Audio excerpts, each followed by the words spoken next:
Hello students, this question belongs to chapter 2nd of structure of atom. This is question number 2nd of exercise. 3 part are as follows. Okay. पहला question read करते हैं. Calculate the total number of electrons present in 1 mole of methane.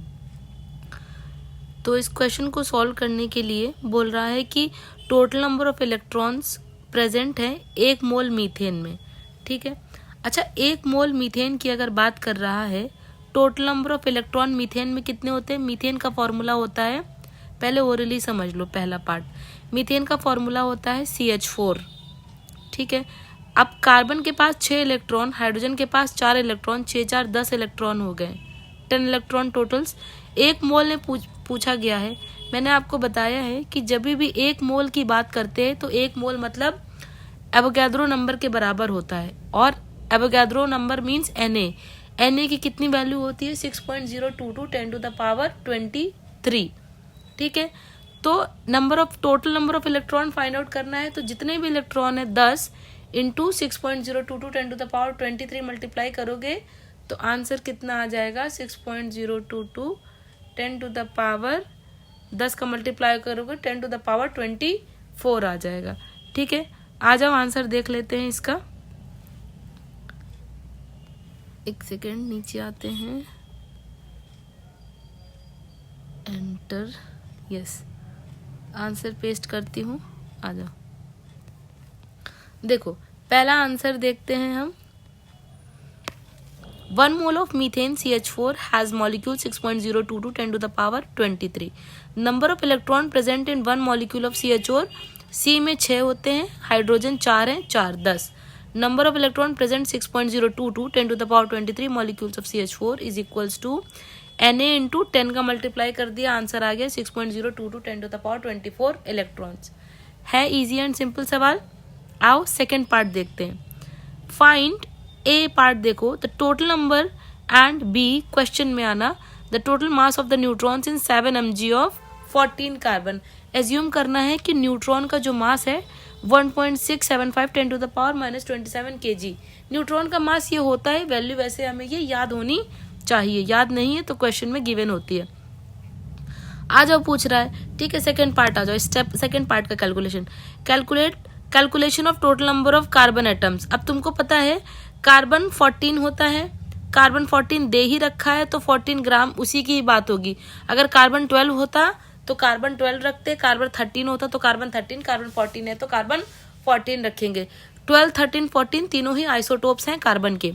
तो 14 ग्राम, अब ग्राम को milligram में कर लो, 14 into 10 to the power 3 milligram आ गया. अब तुमको पता है 1 मोल में कितना होता है? Na एवोगैड्रो नंबर होता है.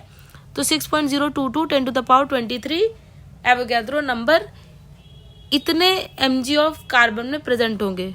ठीक है. 14 into 10 to the power 3 mg में.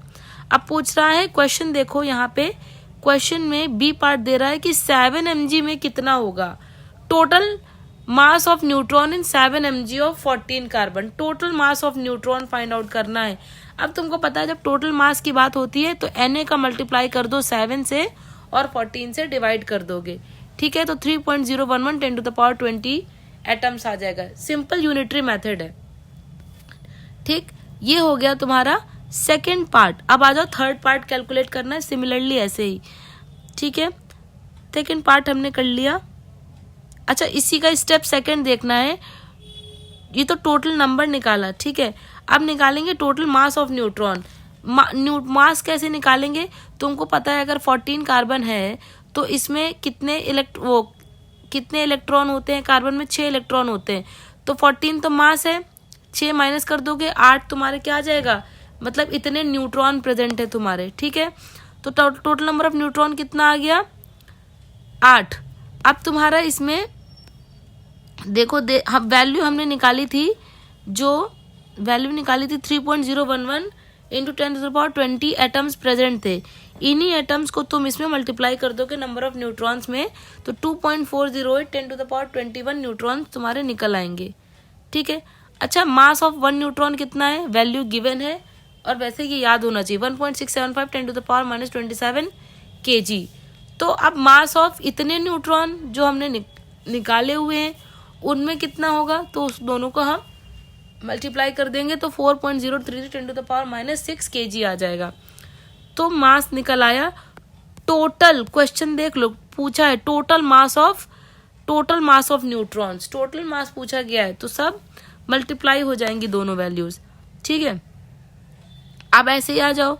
अब थर्ड पार्ट करते हैं। थर्ड पार्ट में पूछा है find A total number and B total mass of proton in 34 mg of ammonia at STP। Same वही सवाल है।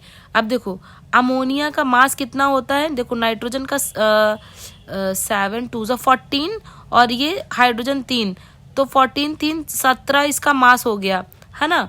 अब ऐसे ही बोला है इन्होंने। अब अमोनिया में इलेक्ट्रॉन कितने होंगे, नहीं प्रोटॉन पूछा है ना, तो प्रोटॉन कितने होंगे, नाइट्रोजन 7 इलेक्ट्रॉन 7 प्रोटॉन होंगे, हाइड्रोजन 7 3 10 तुम्हारे प्रोटॉन होंगे। ठीक है, आ जाओ थर्ड पार्ट देखो। Calculation of total number of ammonia molecules पहले करते हैं। तो 17 ग्राम हमने निकाल लिया मास अमोनिया का, mg में निकाल लिया 10⁻3, Na वैल्यू है, इससे मल्टीप्लाई कर देंगे तुम्हारे 34 को और 17 से हम डिवाइड कर देंगे। तो 34 gram of ammonia have molecules कितने 1.2044 10⁻20 मॉलिक्यूल्स आ गए। ठीक है, अब इसी का नेक्स्ट कैलकुलेशन देखना जिसमें पूछा है total number and mass of protons. Proton तुमको पता है कितने होते हैं प्रोटॉन, अंदर तुम्हें इलेक्ट्रॉन कैलकुलेट करना है प्लस अमोनिया के हाइड्रोजन के वो कैलकुलेट 7 3 10 निकल आया, 7 नाइट्रोजन के हो जाएंगे और 3 हाइड्रोजन के हो जाएंगे, 10 आ गए। Total number of proton present, ये जो तुमने 12 वैल्यू निकाली है 1.2 10⁻20, इसको मल्टीप्लाई कर दोगे 10 से तो तुम्हारा नंबर ऑफ प्रोटॉन प्रेजेंट आ जाएगा। अब 1 प्रोटॉन का तुम्हारा मास कितना है 1.67 10⁻27 kg।